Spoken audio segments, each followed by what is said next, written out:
and are also alive. And so I'll try to keep an eye out for Jeff Smith, who's joining us, and or Bob Dunn, perhaps, and we shall get started.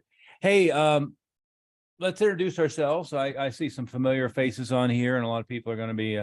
We have a lot of people signed up for this, but I think a lot of them are planning on getting the replay, so that is all fine too.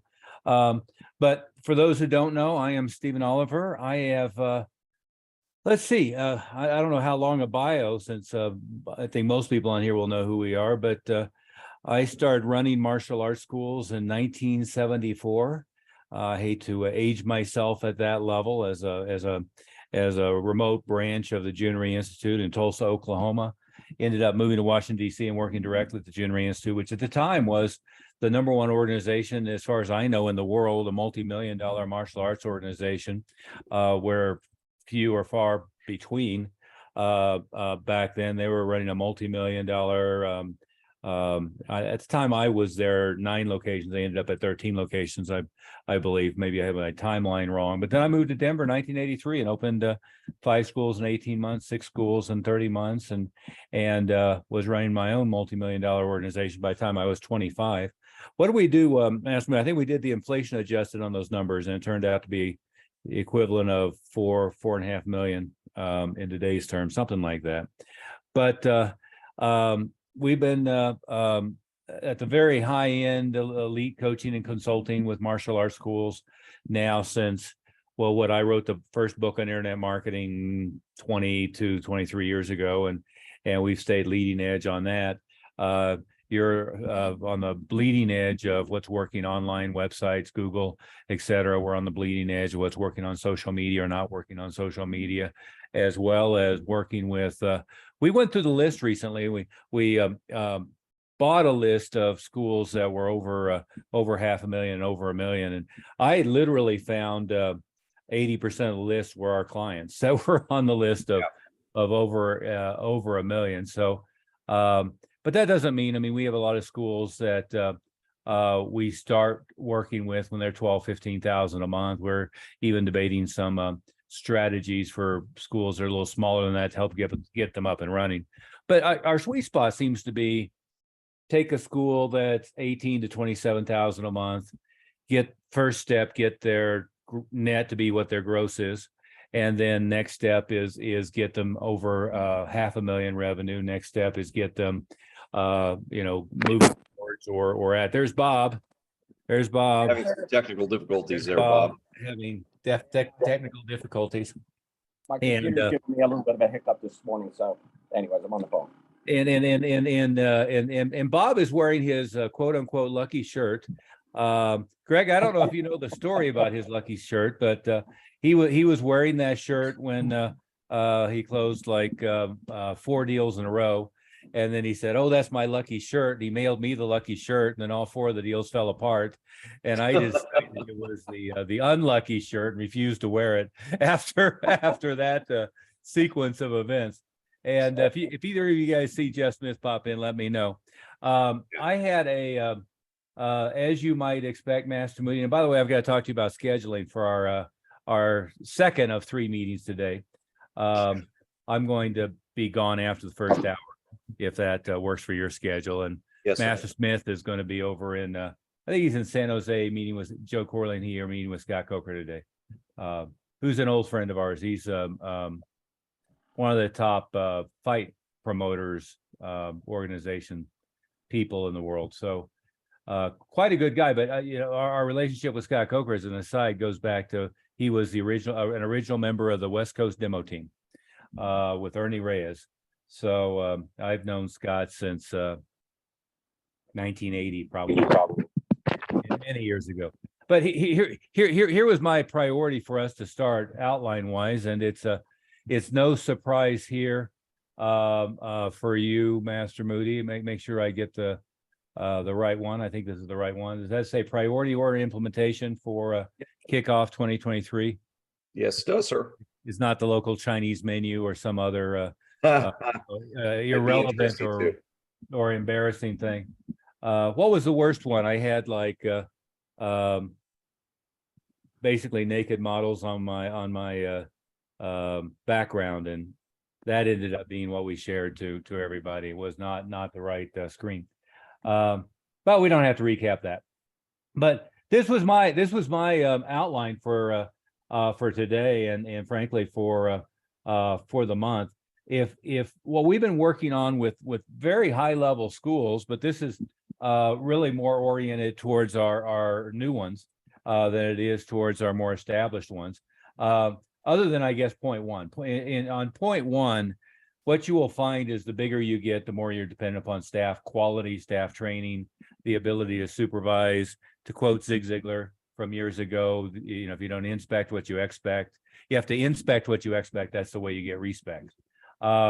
So on the bigger schools, probably our primary focus for the new year was in reviewing their numbers. This is now point number 4 down here, reviewing their numbers for 2022. And by the way, some big records got hit in 2022.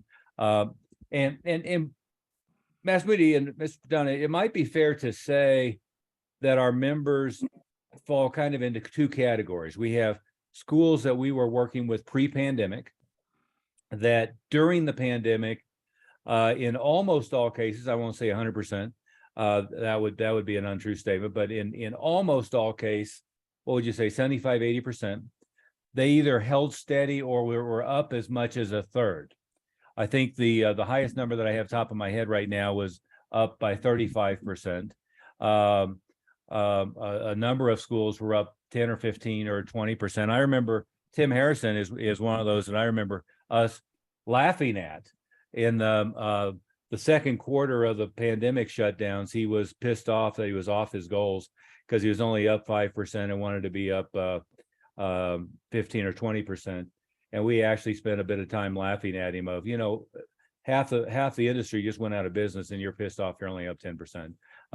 You know, that's good, but let's get a grip. But yeah, I think sometimes we had people a member up in New Jersey too, Master Oliver. Remember, in his organization, they were blown away that he was still enrolling students at a long term. Paul Pendergast, yeah. Yep. And I think Master Smith's in the waiting room, sir. Okay. Yeah, and Paul was in the absolute belly of the beast there, right outside New York City. There he is. We shall promote him to panelist. Yeah, and I think sometimes when people hear those kind of numbers and hear those results, they when there's some skepticism of it, you know, we don't have it's nice when we have some of our guys in here, they can listen to us, but you can hear all the testimonials and hear all the stories that on our website, and you can hear what's happening. There's some clear explanations of it. We kept working and we kept focusing on and shifting gears onto other different things, and where a lot of people would put their head in the sand and not get focused. And now what's happening is all the things that they did during that pandemic time, they're expanding on and growing on, and now they're doing it better. Yeah. There he is, Master Smith. And by the way, Master Smith, when I texted you, said I will promote you, I didn't mean to 11th degree black belt. Well, thank you. Thank you. You know, that might get to be a little in that McDojo silly range. Let me adjust my lighting back here. Yeah, go right ahead. But where I was going with that sentence, we'll catch up, Master Smith, is of our clients, and I was going through our priority order implementation outline here. I'll put it back on the screen in a second. But I was saying of our clients, they broadly fit into 2 categories: people we were working with pre-pandemic that were working with during the pandemic, and those that we had to kind of rescue post-pandemic or after the pandemic had already had a big impact on them. And the ones that we were already had in our fold pre-pandemic, in almost all cases, again, it's not 100%, but in almost all cases. And by the way, you know, we're not perfect. We had 4 or 5 guys who absolutely freaked out the minute that, you know, they gave the press conference and the lockdown and so forth, and completely freaked out and put themselves to the brink of being out of business, or put themselves into harm's way in a number of different ways. So, you know, a lot of the survival instinct on this was to knuckle under and figure out where the light was, not to panic, which is the reason people have us in their corner. But the second thing I was going to say is those that we started to work with post, the shutdowns, or and some of them as quickly as 90 days into it. In almost all cases, and I think that the answer is in all cases, there may be one exception. They're back to pre-pandemic levels, and in many cases are hitting new records relative to pre-pandemic, not to since 2020. And I guess I can only think of one multi-location owner that has one location that isn't back to new records from relative to their pre-pandemic numbers. But then he has the other schools are on new records. Anything to add to that, Master Smith, before I go back to my screen share, or while I'm figuring out how to do that? I think the main thing that was going on during the pandemic that everybody did is they kept trying to do the same thing that they were doing pre-pandemic. And that's where our members with our group, with your insight and strategy, we changed 180 degrees. Our whole marketing systems that were in place didn't work in the pandemic. Of course, the way we used to teach the classes where they were fairly crowded didn't work because we had to social distance and some schools were locked out. So there were so many things that had to be changed. And there's a lot of schools that never figured that out. And that's why they went out of business or went down 50%. We did business as usual. We did as far as the intros and the enrollments. A lot of people weren't enrolling people. They weren't marketing. We turned the marketing faucet up, but we were marketing in different ponds and different marketing concepts during the pandemic. A lot more internet stuff and other exceptions that we had to make, and that drove traffic in. But when they couldn't come into the school, so your insight into doing, because we were used to doing these kind of Zoom meetings, they all just continued on. Teaching the intro in a Zoom meeting, teaching the regular classes in a Zoom meeting. We even did renewals upgrades to online. And we trained in the parking lot of the school. Just like restaurants went out on their sidewalks. We went out in our parking lots. We went down to the park down the street from the school and trained. So there was a lot of adjustments, and that's the main thing that's helpful.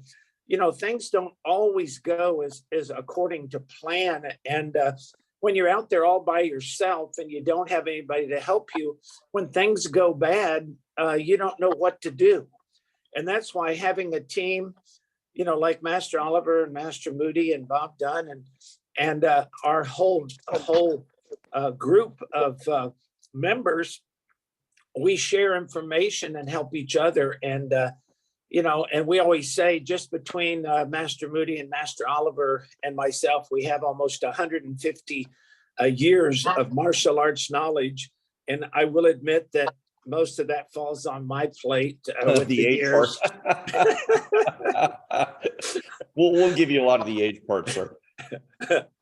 But, that's what you got to do. And that's why Master Oliver put together this priority implementation, because a lot of people don't know what to do for the new year. Now they're real confused because now what they were doing during the pandemic doesn't work. They got to change again. And things are, they say things are getting back to normal, but they're not, because there's a new normal. And there's so many things that you have to do differently. And you have to be able to have a group of people that share the information, because what happens with one school, they might take 3 or 4 months to figure out something doesn't work.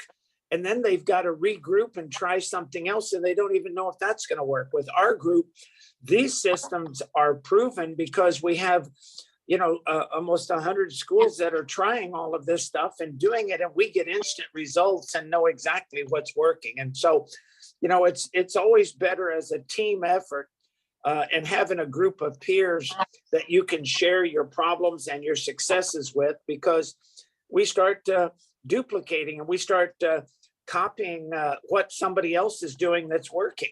And it Yeah. makes it real easy to learn when all you have to do is just follow their lead rather than being out there all on your own. Yeah, absolutely. And the concept I think that you're talking about, Master Smith, well, I know you're talking about is I've heard it described as accelerated testing in the more marketing circles, but the fact that we have such a big group of very, very highly successful top 1% schools means that we know what's going out there in the market every week, what's working, what's not working. And you know, I don't want to dwell on the pandemic in any way, shape, or form. I'd prefer it to be in the rear view mirror permanently. But it was proof of, and Matt Smith, we went through a year in reviews with our members, and you were laughing uproariously about the proof of concept on the what I keep beating the drum on is the Parthenon, kind of like that's the facade of Wall Street there, but you know, multiple pillars. When the pandemic hit, we were doing movie theater promotions, live event promotions, birthday party, pizza party, buddy days, and we were doing Facebook advertising, other social media advertising, pay-per-click Google search optimization, and we were doing direct mail follow-up and a number of other things. And guess what? For somebody who was predominantly focused on having buddy days and events and so forth, that all dried up. For somebody who was primarily focused on, you know, live events and being out marketing in the community, that all dried up. We had a bunch of stuff that we normally would have done in this case in the spring and summer which is when things hit, that all dried up. On the other hand, we were very highly skilled at direct mail, and we were very highly skilled at email, and we were very highly skilled at Facebook marketing, and very highly skilled at Google. And Google went up, Facebook went up 660%. And people started reading their email again. So you know, we doubled and tripled and quadrupled down on the things that were available. And a lot of our schools, their enrollments actually went up rather than went down. Most people just kind of crawled up into their shell and didn't know what to do. But moving on from before you jump off Yeah. of that, Master Oliver, can I also mention that the reason they fell so quickly was because most of them are relying on what they call word of mouth, you know, Yeah. more internal marketing and not really external. When we went to more internet marketing, you know, our members realized that you were the guru of internet marketing. You in 2000 or 2001, I can't remember, when you actually did a book, you know, over 20 years ago on internet marketing. And that's where most people fell, because they didn't know how to do internet marketing. They didn't know how to get the ROI to make sure that they were putting it in the right place and getting a return on their investment, how to adjust that and you know, monetize the maximum benefit from the money that they were spending. So you had it fine-tuned with your systems of internet marketing, where we could analyze how much they're getting on their returns, so we knew which ones to double down on and which ones to not do. But that comes from you know, your expertise that very few martial arts schools had was the internet, on how to market in that internet. Yeah, among other things. And Matt, you made a very good point the other day, and you know, that first book, what would you say? 90% of it's irrelevant today. You know, the search engines are all different. The pay-per-click things are all different. Social media didn't exist yet. The direct response marketing principles really haven't changed yet. If anything, direct response marketing principles then were being modified for the slowness of dial-up connections or slow internet connections. And now they can go full bore, which is where video is taking off and dominant, as well as other direct sales things. But what I think makes us different is that leading edge of day-to-day testing combined with an expansive expectation. Because what we see is, what most people are tickled to death with is kind of like our entry level, and what we're happy with is kind of way off the charts relative to what most people are happy with. And I pay attention, and by the way, a number of the other companies that do everything from websites to internet marketing for schools to Facebook, they're run by very nice people. They're many of them are good friends of mine. I like them a lot, but they either suffer from one of two syndromes in almost all cases. syndrome number one is they know what they should be doing, but their clientele wants something that's different, that isn't what will work, so they just give it to them and stop fighting that battle. I think we see that a lot. And the other is they just don't really have much depth of marketing expertise. They don't have much depth of expertise in this business other than their one little window into the world. So, somebody can, we've hired 2 or 3 of the other Facebook marketing agencies, for instance, and they've done great out the chute, and then 6, 8, weeks later they die because their ability to adapt and to grow and change with the times goes away. And Matt Smith, one of the things you were implicit in what you said. I've been running schools professionally as of August this year, 40 years, and that doesn't include Junior Institute before that. And you've got years on me. But what we know is the only thing that's constant is change. And if you don't stay on the leading edge of what's happening right now, in social media, we've gone through periods where everybody was touting some new thing. Master Me, you've seen all the different, new social media stuff or new internet gimmicks and so forth. And just because all the internet world or the, other lower level marketing people in our industry were saying it's a great thing, doesn't mean it was actually working well, or that they had figured out how to get it to work well. And what we've got to do is always put together those direct response basics and the follow-up systems to get it to work well. But again, as usual, we're going to run out of time. And one quick thing, Master Oliver, that people don't realize is that most of these martial artists out there are great martial artists. They've spent years training on how to be a better black belt, but they haven't spent years, and they had a great instructor who helped them become a great martial artist, but they never had anybody teach them how to become a great businessman. Even I had a degree in business. You had a master's degree in business, but and of course, Master Moody has got his PhD stuff. So, all of that didn't help until we got in and applied that into our schools and were able to do it with our 12 schools in Junior location, your multi-schools, Master Moody's multi-schools. And these are the lessons that we learned. And believe me, we made some big mistakes that we learned from. So that's why with our members, we're able to help them not make some of the same mistakes we made, because we had to learn the hard way. And it took us many more years to learn these lessons of things that happen, and how we have so many $1 million schools now. How do we actually have schools that are making over $100,000 a month? People, when I tell them those things, they're very skeptical. You really sometimes just have to hear it and hear how they're doing it. And then you get a feel and understanding of how it's possible. Yeah, absolutely. Absolutely. And it's just a dramatic difference. But most of it is thinking of, and again, I think you said earlier, Master Moody, in almost all cases, when we talk about these numbers, people think we're lying. It's pretty funny. And I've made the mistake of following through and looking at some of the other, I've been not too charitable in calling it the bozo explosion of, gurus and consultants and so forth. And every now and then I come across them talking about me or us or one thing or another. And, I heard one say, oh yeah, those are unicorns. There's no such thing as $1 million a year martial arts school. That's a lie. It's impossible. We've got the stats, we've got the numbers. We can pull a lot of that stuff up here if we want to today, if we get around to it, or I'll I post a lot of it online too. Everybody can go to our Facebook page and see it, or just get Bob. Bob, why don't they give you a call and we can give them all the stuff they want to know. I'm going to share some tools for everybody. One of the things I was going to share is this sheet, this priority order implementation. I imagine I left it up long enough for most people to get a screenshot or whatever. But this is what do we call this one? The a quick marketing checklist. And it's what the Parthenon is, all the different steps to ensure that you have a consistent flow of new students, regardless of the environment.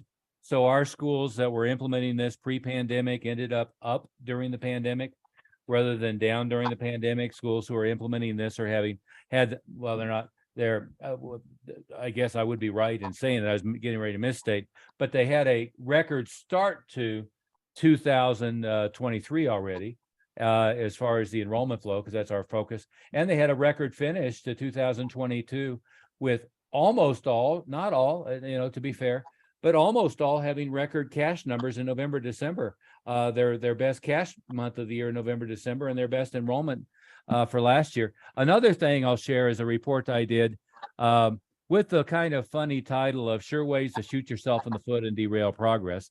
So all the dumb things that school owners do to keep them in the almost broke category. And what was so good about that one is there were so many of our new members that could identify with it. A lot of our older members, of course, they had made those mistakes long ago.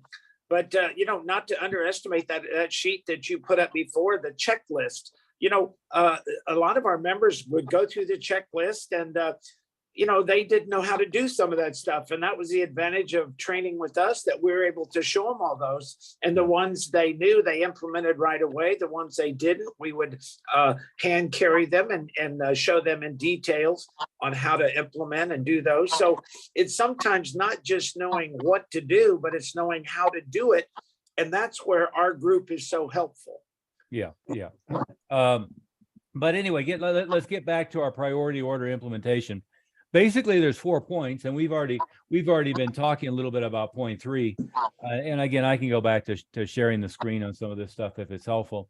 But the first point was massive staff training. Now, if you're a small school and you have nothing but volunteers, and you're really the only one that's in there running the school. Did I show the right thing, by the way? Yes, sir. Yeah, Okay. You have the priority. Good.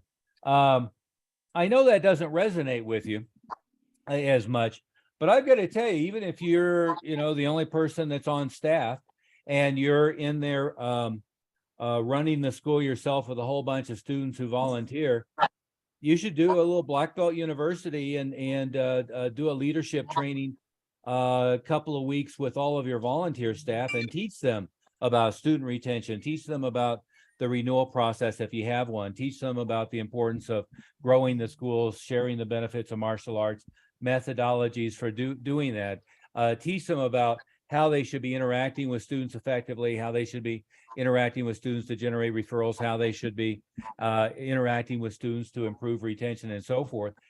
So many times we have volunteers, but then we never train the volunteers. So you have a whole bunch of people trying to contribute, happy to be there, who are counterproductive to your processes. Yeah, But- and Master Oliver, if they cannot write that fast, you told them, what happens with our martial arts people is that not all of them are very techno savvy. So if you don't know how to do a screenshot on whatever device you're using, just take your iPhone and take a picture of your screen right now, because these things are golden information that can massively affect the growth of your school quickly. Yeah, absolutely. But then let's get to point 2. And by the way, this is behind the scenes. This is a piece that I put together for our members. Behind the scenes, our kind of tacit agreement with each other is never to talk about pricing to somebody who's not a member. So I'm violating our behind the scenes oath to ourselves, if you will. Huh. And here's the reason: is it's the single thing that gets the biggest pushback from folks who are not particularly successful. And so, we've had school, and by the way, I put in that category a number of schools that are, have 300 active students who are barely making a living because they have a big active flow. By the way, I've seen schools that had 1,000 students where they were barely making their bills. They have just done it badly. In fact, that very first, you talked about the books. The book I did at the same time as the internet marketing book was a book called Everything I Wish I Knew When I Was 22. And of all of that original package of material, it's the only one that's still alive and has been updated a bunch of times and one thing or another, because it got the biggest reaction. But in that book, there's a chapter called Bigger Isn't Always Better, and it was about a friend of mine's school. And the school was running at 1,000 students, and he was working 364 days a year. And making a living, but he wasn't making the type of living that we would expect for a school owner to be making. He certainly wasn't running 50-60% to the bottom line. But the reason we don't talk about that is it doesn't matter where a school is located. I have personal conversations with members and non-members alike, school owners that are, one was in the financial district of Manhattan, down the street from, the Freedom Tower now, right in the heart of the residential in the financial district. We had another one that was in Malibu, California, and another one that was in Newport, California, as well as Mankato, Minnesota, and Dodge City, Kansas. And all of them said, you don't understand my area. People in my area won't pay more than X. Or alternatively, they said, well, I've already checked out all the other schools in my area and I'm already in the middle of what people are charging. Or I've already checked out everybody and I'm already more than anybody else. And our friend, former client and staff member, Toby Milroy, he used to say, it doesn't do you any good to be a little bit more than the next highest person. If you're going to be more, you might as well be a lot more. And by the way, his logic was borne out by a book that I taught him, that he taught, that we worked with our clients together on, a book called Influence, Science, and Practice by Robert Cialdini, which says exactly that. Is absent other objective criteria, price determines perception of value. Well, we won't dwell on that one very much. But again, this point too, I hate to even bring it up right now, because I know in most of your minds you're going to think, oh, he's crazy, you can't charge that for martial arts lessons. By the way, Master Smith, our mutual friend Nick Okinis, used to say, you can't charge that much for ukulele lessons. And Nick was a wonderful friend, wonderful mentor, and occasionally had a blind spot. But the reality is, our top guys tend to be operating on a model where with 300 active students, they're doing 90 to 100,000 in revenue per month.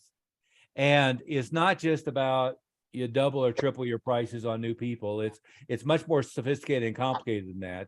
How much they pay initially, how much they pay monthly, what the next steps are, how you move them up the ladder as far as what they're paying, but also how you improve the retention. Our top people, if they're at 4% a month retention, they're pissed off, they're not happy. We're seeing big schools where you can get to the 1 or 2% a month dropout rate, which again was, we did a remarkable job during COVID, but it was the thing that took 10 times more effort when the shutdowns hit, to make sure you weren't losing people. Master Moody, Master Smith, what would you or Mr. Dunn, what would you say about that topic before I shuffle us off to the next ones? Well, you already said it, but I think it's important to cement in that the schools that we're talking about that are making the larger incomes are the ones that are the best at implementing and executing what we're talking about. Yeah. It doesn't mean that they're at the higher income levels. They're weirdly enough, and we wouldn't, I'm even myself surprised at this, but the correlation between, the schools that we have in high income levels and the ones that are making the most money is pretty small. Yeah. Schools that we have like are near Coronado in San Diego, or somewhere that has a very high income level, really doesn't have that much to do with the schools that are making a higher level. It should leverage it and make it a little bit easier, and it does. It is easier for you if you're. We don't want you in the ghetto if you're choosing your location. But the reason I say that is, for those of you guys listening, if you feel like the area that you're in or your location or something, some of these things are working against you, it should encourage you right now to hear that these schools that we're talking about that are making really good income, have a very large student base, and have a low dropout rate. They don't have to be in the world's best area for you guys to be successful. Yeah. Well, and the other thing that happens when you're talking about pricing is that these school owners don't know how to do it with their existing students, because there is some systems that you have to put in place for the next guy coming in, and adding certain value and showing students the value and goal setting. And so there's so much that goes into it. we prove it's possible because when a new member comes in and they see what everybody else is charging and how they're charging it and how they implemented it, then they go like, duh, I didn't ever think of it that way, rather than, being that person out there who thinks you can charge the same thing you were charging in 1970 or 80 or 90 or whatever. Everything else has gone up, inflation, etc. And there just has to be a certain way to do it and a value to do it that we have cracked the code on that is so important for so many school owners. Yeah. Matt Smith, you have some little buzzing there of some sort on your end. I assume it's on your end anyway. No, I don't have any buzzing here, but I'll. Well, no, it's We can hear it. it's in your technical. Well, maybe. Actually, sir, I think it's on your end. Well, there you go. Now It wasn't. Or Bob's. I'm voting on Bob right now because I'm guessing on Bob. We're we're going to voting on say Bob. Yeah, it's Bob. Yeah, there we go. Bob, your voice sounds much better this way. Yeah, when we can't hear you. You can't hear you. Yeah, that's right. You could unmute yourself, but it was that was our figuring out where our buzzing was. Here's our technical thing we go through. We send him all these expensive mics. He can't get any of them to work right. And of course, Well, I'm not one to talk. Half the time my crap doesn't work. I think he's on his iPhone. I've got the Rush Limbaugh set up on my desk, and half the time this stuff doesn't work. So, I think he's on his iPhone anyway, is what it looks like. It could be. He's just talking up a storm on mute. Yeah. The point 3 that is on that list there, skipping on from the raise your prices conversation. The point 3 is that you need to kick off the new year with massive marketing efforts. And I think most people know that over the holidays, people review their previous year. If you're a parent, you're thinking of things that you're happy that you're doing with your child and satisfied with their development, but other things that you think are gaps and you're trying to solve.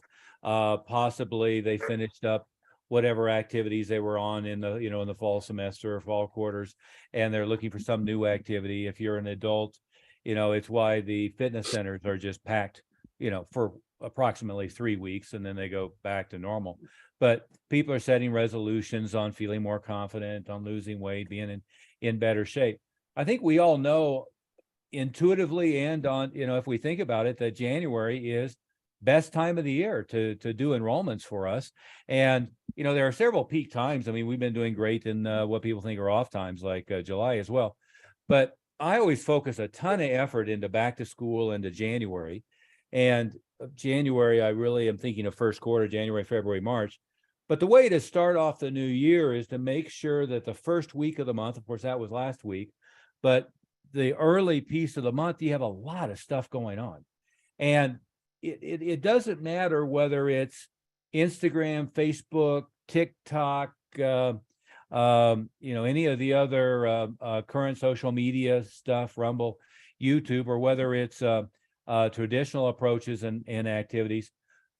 You should start the new year with lots of internal things that get the students back in the habit of attending class, because they can get out of the habit and just never come back.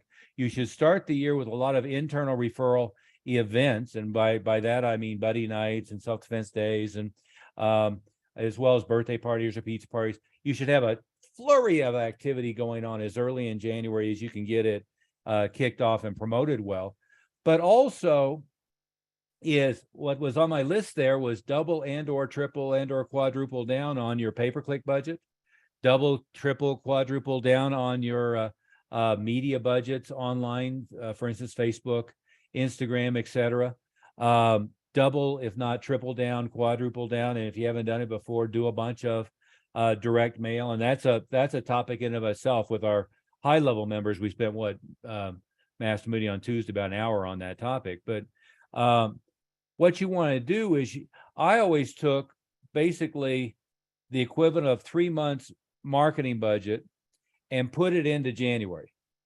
And a lot of it I stacked up in the first 2 weeks. Now, the reason for that was to kick off the year strong, to create a big flow of enrollments, because otherwise what happens is you sit around and you do kind of the normal stuff you do. Week number 1 is slow. Week number 2 is a little bit okay. Week number 3 is pretty good. Week number 4 is really good.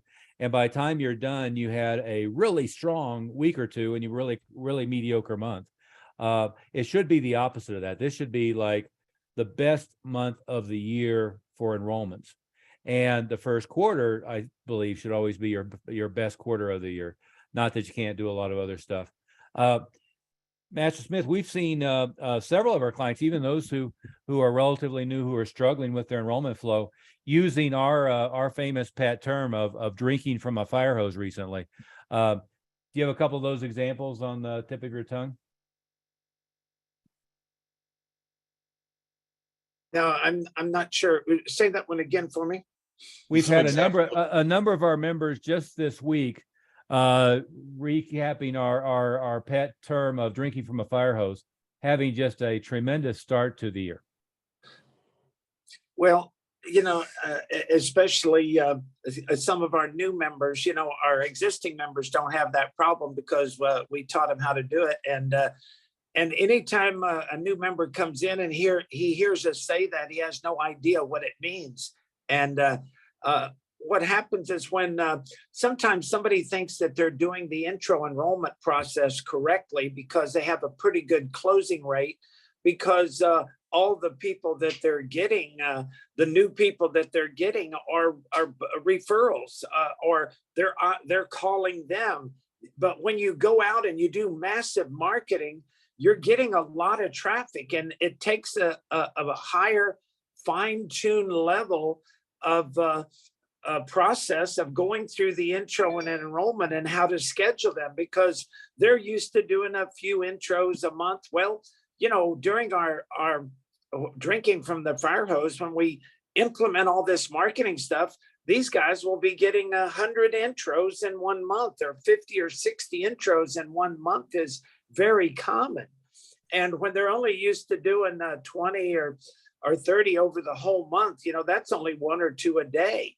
But when you're having 10 or 15 in a day sometimes, and of course, it's all your scheduling and how to do them. But it does take a completely new style of training to handle that kind of traffic. But as we tell our members, that's happy problems. And that's what we want to have, is those kind of happy problems. Yeah, exactly. Well, there's drinking from a fire hose. I thought I'd share that. But that gives a good yeah. visual. But Yeah, that's how yeah. they feel when they see that picture. They all say the same thing. Yeah, Wow, exactly. That's exactly. Exactly. And I've collected a couple of those over the year. I forget. I think it was Master Wright who coined that term for us first. Not that he coined the term, but he used that to describe. In his case, I remember it was he had more intros in 1 month than he had in the previous 12 months. And again, that's what you're describing, Master Smith, is our process with new people is we look at their program structure and their pricing. Then we look at their intro to enrollment conversions. That comes back to knowing their numbers, and fix that. And almost all the small schools we talk about say, "Oh, I'm great. Everybody I talk to signs up." But the fact is, if you're enrolling 4, 5, 6 people a month, they should be, they're practically having to beg to get to you. On the other hand, if you start generating 15, 20 new prospects a week, it becomes a little bit more difficult to keep those closing ratios tight. Matt Smitty, what would you add to that? Yeah, and that is almost always what we see. I'm really good. The other thing we see in terms of retention, I'm really good at keeping all my students. Nobody ever quits. But then when we look at the real numbers, it's really clear that that's not the case. And so there's some delusions that we help with. And I'm sorry, guys, that are listening to this, that we're going to kind of, part of our job is to help you see really clear what's happening in your school. And that if you do think you're really good at enrolling people, when we break it down, a lot of times that's not the case. Yeah, there's yet another drinking from a fire hose, or I guess this one might be directly from the hydrant. That's the next step up. But if you do think your only problem is getting more members, we'll absolutely fix that problem. Yeah. You know, but what we want to warn you about is once you solve that problem, there are some other consequences of that we do need to help you with later. And that's how you get to 100,000 a month. That's how, and if you think 100,000 is just crazy and you never get there, fine, you know, but that's how we get you to 50,000. If that's what you think is in your capability, your brain has the capability of imagining. Yeah. And you know, to divert onto that topic for half a second, Master Moody, you know, back when I've done all these regional seminars, and then Master Moody's done some regionally, you've done a bunch of those things, including with all the you know, the big ATA events and so forth, is if you ask an assembly of mostly broke martial arts school owners, or those who think they're making a decent living, who have no concept of what, you know, of what's possible. And if you poll them on how well they teach their students, how well their students like them, what their retention level is, 100% in most cases will say, oh, all of my students love me. Nobody ever drops out. If I just had more of them, I'd be tickled to death.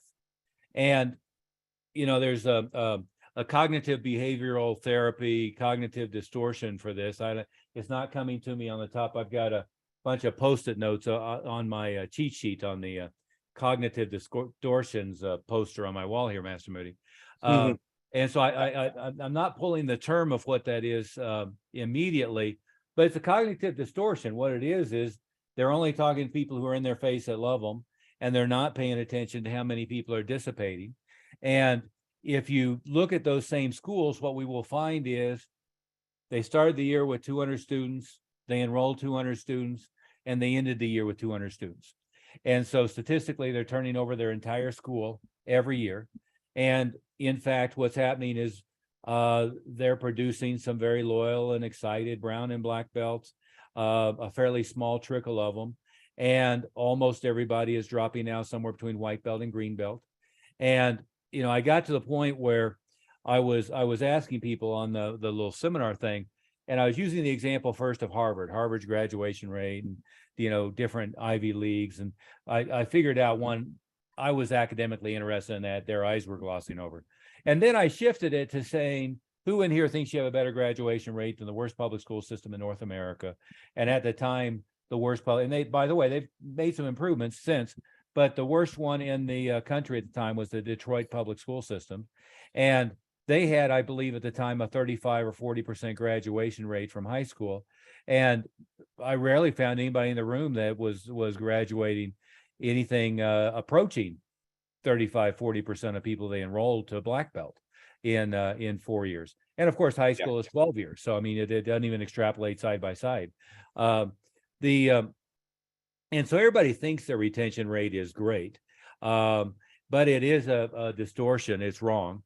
Well, we measure it in terms of not EFT accounts and how many EFT accounts get paid, but we measure it how many people actually attended class this week, how many of them attended twice or more this week, how many are 1 week inactive, 2 weeks inactive, what percentage of our entire student body dropped out on a per month basis, and we'd like that to be 1 to 2%. Now, I'm not saying that's an easy number to accomplish, but it honestly is cheaper and easier and much more productive and ethical to drop your dropout rate in half than it is to double your enrollments coming in. You said something important there, sir, is about the ethics of it. I mean, in everything we're talking about, a lot of times there's this idea when we're talking about money and enrollment in the, you know, $100,000 a month school that there's a trade-off of ethics or a trade-off of student quality and value. But what it actually is the opposite. And if we have a really low dropout rate, that's one of the major factors in getting to a school that makes $50,000 a month or $60,000 a month or $100,000 a month. And so there's an absolute connection, not a disconnection, in schools that have very high quality students, very high quality student value, very high quality martial artists. in the end. So all of the things we're talking about are absolutely congruent with that. But what do we end up getting asked first? How do I get more students? How do I get more students? How do I not be broke anymore? How do I not be broke anymore? That's what we get asked. So that's the questions we address. And so in some ways, I think the reputation that we might have, it might be that we solve those problems. But really, if you're going to fix your school and make your school work really well, all of these things go together. They're not separate. So it's just important to mention that. Oh, yeah, yeah. And what in completely congruent with what you just said, if I were running a school with 80 students, my objective would be is to add 100 people in 6 to 8 weeks and not lose any of the current 80, right? And the thing that, and again, this is again one of those things where people think I'm exaggerating, lying, or just think it's impossible. But the term, I freely admit I butchered a quote from a famous marketing gentleman by the name of Gary Halbert. And he called it Operation Money Suck, but I've rephrased it in the term of there's no problem in a martial arts school that you can't fix by adding 100 net new students to the school. Now, the key there is net. You can add 100 students in 6 months and lose 100 students in 6 months, and you're still in the same hamster wheel that you started on. But if I were, anytime I did turnarounds, and my role for my organization was mostly to hire, develop, and train staff, and develop and oversee systems. But where I was actually in the front lines in the school was every time we did a startup, I did the startup, and every time every time is wrong, but oftentimes I would put myself in a school to do turnarounds. And what I did find with other organizations is the people at the top were now in an ivory tower, and they didn't remember what the front line actually doing an intro and enrollment and so forth looked like. But what I would find is I would jump in and put 100 students in that school. And in a startup, my mission was 100 in the first month and 200 in the first 90 days. And with a turnaround, it was to add a net 100 students in 6 to 8 weeks. And in one case, I stayed there longer than I had expected and ended up doing 480 students in 9 months. And that's an anomaly because that wasn't normally my target. My target was to get the school to 300, get it humming like a top, and then turn it over to somebody else who's going to be able to keep it more or less at that point. But it is easier to add 100 students in 6 weeks than it is to add 100 students in 12 months. And that's the part that I think people assume I'm exaggerating, think that I'm lying to them, or just don't understand why that would be. Part of the reason why it is your attrition doesn't catch up to you. And the other is it's much easier to get out there and take massive action and have 30 things going on all at the same time than it is to, wake up every morning and think of what do I do this week and have a trickle of things. What would you add to that, Master Moody?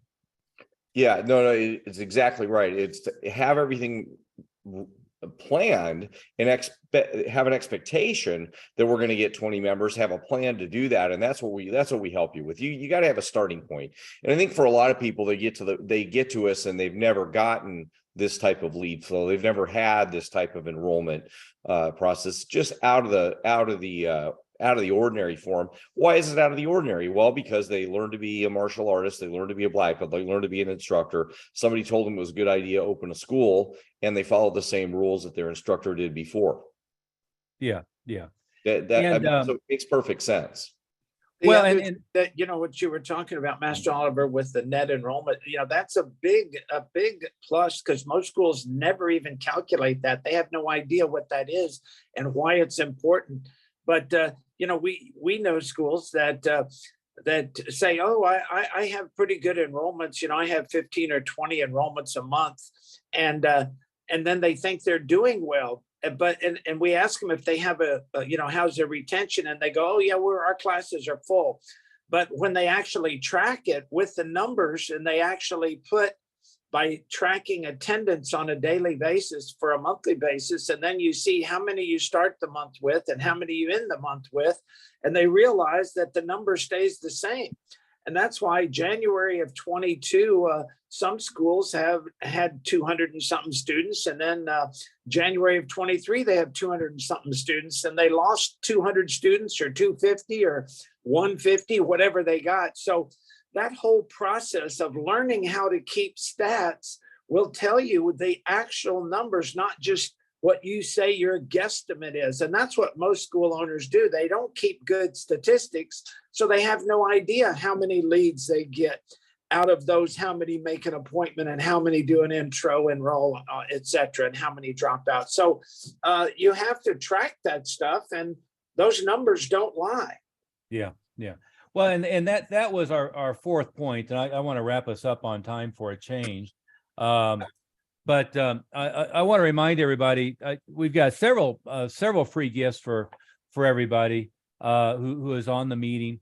We're also happy to gift you my books. The new one, by the way, is let's hope that it doesn't have the same labor pains as the one we put out in the in the fall. But I'm finishing up the final touches on a new book. It's about 350 pages. It's very substantive and frankly even a little academic, but it's extraordinary marketing for martial arts schools, and also just coincidentally doing probably co-authoring a book with a gentleman by the name of Marty Ford, who works with music schools on something that's appropriate for music, dance, yoga, et cetera, et cetera, et cetera. But I wanted to gift everybody on the meeting this, which is to me about as comprehensive a marketing checklist as you can possibly create, and this other sheet, the Shoot Yourself in the Foot report. That's a 9 or 10 page report, pretty comprehensive, and then also that priority order implementation. Although the added value, because it's been on screen quite a bit. Hopefully you got a screenshot of it anyway. The last thing, and Bob, your phone number again is 720-256-0208. Correct. Say that again slowly. 720-256-0208. Yeah. And by the way, we welcome questions. Usually we try to make this fully interactive. I think we even have the chat function non-functional today. Is that right? Yeah, it's non-functional. Wasn't intentional for this meeting. We just, when we do our member meetings, we want them to just jump in and not raise their hand on screen. You'll find that this funny, Master Moody, on that meeting I was on with Dave D, is they were using the chat function and the raise your hand deal and all the stuff, and they were saying raise your hand, and I'm going, I'm doing an Adam, and Nobody knows what that means but us. yeah, I introduced Dave to Zoom. He had never used it before, only did teleconferences before. And he's teasing me. I'm like, look, we just shut all that stuff down for our members. If they don't have the balls to jump in, we don't want them to, to be hitting the little button there. But anyway, that's an aside. Bob, your number slowly was 720-256-0208. Yes, sir. And our last point to wrap up here real quick was to know your numbers. And Matt Smith, you've had that implicit in everything you said and explicit in everything you said. And we've talked about it from a standpoint of retention. If you don't know who is there and not there in your Tuesday at 6 o'clock class, and know who's supposed to be there, who's not there, and if you don't know for each student that they need 16 lessons for their next belt and they're at 12 and therefore they're ahead 3 or they're behind 4, if you don't know down to that level of minutia, you're not on top of your student body. But we also want to know by Wednesday who's missed a class this week and be on top of it. And I don't mean an automated system that sends them a canned email. That's both not personal and not at all accepted with any level of personalization. Everybody knows that's canned. But on the numbers, we want to be looking at, if we start on the front end, every different way, all those points of the Parthenon. How many unique visitors came to your website? How many people then filled in the form? So what your conversion rate is from visitor or unique visitor to conversion? How many of those went from filling out a form to you contacting them or they contacting you? How many of them went on to make an appointment? How many of them showed up for an introductory class? How many of them enrolled? How many of those people got through their first belt? How many of them renewed? And so forth. So we want to track it through that way. And on the front end, we want to know, yeah, we've confirmed it. It was Bob. On the front end, we want to confirm, how many are coming from this ad on Facebook, this ad on Google, how many of them are coming from direct mail, how many are coming from internal events, and so forth. And oftentimes with schools that we work with to begin with is, Matt Smith, I think we've said a number of times, Matt Smith, oftentimes they're doing some good stuff marketing wise, they're just doing a crappy job of converting them, and they don't even know that they're doing a crappy job of converting them. So we go about fixing the process to get the conversion rates better. And the second thing is, and I think this is pretty much a universal, almost anyone who isn't hitting the numbers that they want, we know they all have a dropout rate. I've only, probably out of 600 schools I've talked to in the last 8 or 9 years, one of them, I told them they couldn't do any better than that. Yeah. So that gives you a ratio. But almost all cases, they have a dropout rate. But the other thing is they're just not doing enough to spread the word of their school through the community, to give people in their community an opportunity to take advantage of life-changing lessons.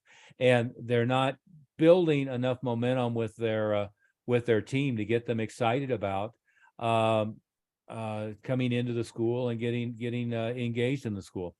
Matt Smith, anything to add before we call it a day? Well, just remember that it's a lot. There's a lot of people that work their business. They're working on their business and in their business, but unless you learn the business systems that go with it, a lot of people think they can do business and learn that on their own. That's like, we tell them it's like trying to get a black belt on your own. You can't do it from studying books and reading and going to a seminar or attending this or getting a video. If you want to be a black belt, you got to have an instructor who's going to teach you on a weekly basis. And that's the advantage of our group, is that with Zoom, it's allowed us to train our guys on a weekly basis. And we even divide it just like you do the schools. You have a beginner group that are working on the beginner stuff, and you have an intermediate group or an advanced group that are working on the more advanced stuff. And even throwing everybody in the same room and trying to teach them the same thing is hard to do. So we have really fine-tuned the systems to help them become a black belt in business. And that's why we have such a good success rate with so many schools doubling, tripling, quadrupling, becoming $1 million or $100,000 a month schools. And don't miss this opportunity. We got a lot of schools that we make contact with that say, well, I've been running a school for 30 or 40 years and their gross has never gotten above. And a lot of them, it reminds me of, it was almost a tear from one of our members who said that this was the first Christmas he was able to really enjoy and spend money on his family because, and he'd only been with us a few months, and he had made enough money and paid all his bills and had money to spend for Christmas, and was really thanking us. And that was somebody who'd only been with us a couple months. So yeah, I had misattributed. I had made the comment before they'd been with us for 3 months. It turned out it was 5 weeks. Yeah, it was amazing, and it was very heartwarming. Yeah, and just so everybody's listening knows, what we have been in certainly in the recent past is the high end for the top performing schools.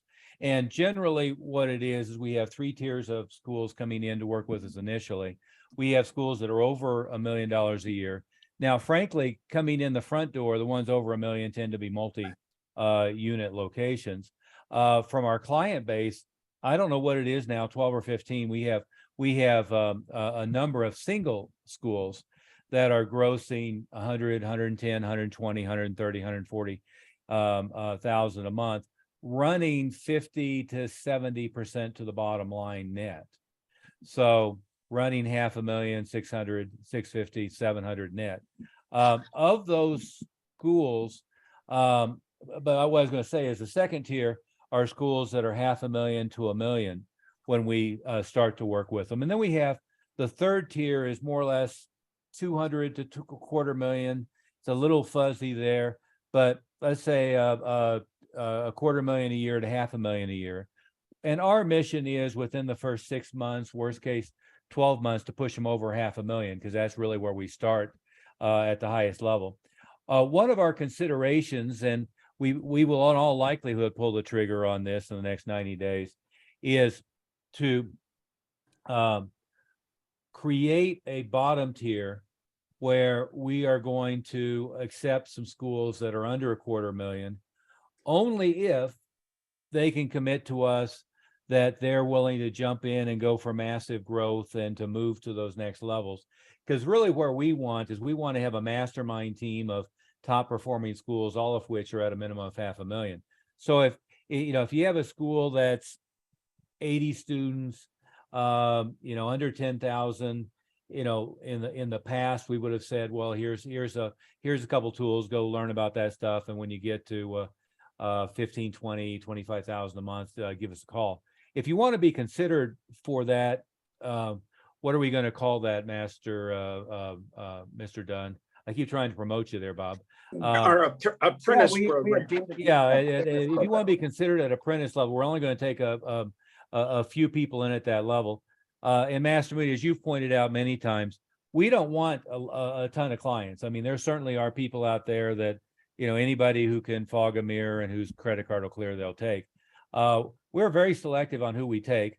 Anybody who is interested in participating with us for the new year, what you need to do is give Bob a call, and you're going to run through 3 or 4 points of gauntlets. And frankly, what we do is we screen for, you can't fix idiots, so we screen for idiots, and you can't fix assholes, or at least Master Moody, maybe with your PhD in psychology. No, that's part one of the rules. Yeah, but it's but it's certainly our rule that we don't attempt to do extensive counseling and try to fix assholes. We just try to keep them out of our midst. And so what you'll find is the people we're working with are the most sharing, open, giving people. But because of that, we keep it to a very limited number. And what do we have, Bob? About 4 slots open for the first quarter that we could fill at the higher level coaching. So if somebody is in the level they qualify, we have a limited number, and most, if not all of those, will be filled from within, from friends and referrals from our existing clients. So if you're interested in that, give us a call. And if you'd like to be in that test group of the apprentice program, also give Bob a call. And by the way, there's no sales pitch. All these things that I promised you are free. Just give him a call. He'll make sure you get that, plus that other sheet, and we'll gift you a bunch of other stuff. If you haven't read my previous books, we'll gift you those. And then the new one is probably going to hit the shelves metaphorically anyway within the next 6 years. And if you're not sure if you're qualified or whatever, just call Bob anyway, because he'll ask you the questions and go through the information and give you some good pointers and let you know what you need to do, and and we can help you get to where you want to be. Yeah, and to be fair, Master Smith, almost everybody who actually registered ahead of time were people who might be eligible for our apprentice trial. Yeah, assuming we launch that in the next couple of weeks, which I'm thinking we will. I've just, as usual, I'm 6 weeks behind on putting together the moving parts. So on that note, Master Smith or Master Moody, anything to leave them with? No, I think anything to leave them with. I think they need to get started. That's it. And just remember, stupidity is doing the same thing you've been doing for so many years and expecting different results. Right. Yeah. Einstein actually said that was the definition of insanity, but it is stupid if you're that's stupidity. Yeah, it is stupid if you once you know better. That's when you move from unconscious incompetence to conscious incompetence. Then it becomes just being ridiculous. We're happy to answer any questions, any and all questions. We did have a chat function, and we did manage to get everybody interactive today. So give Bob a call. We're happy to answer any questions individually or in small groups. So just let us know on that. And on that note, guys, we will call it a day. If I could keep you all for a second, if that works, if you're okay on time, Master Smith.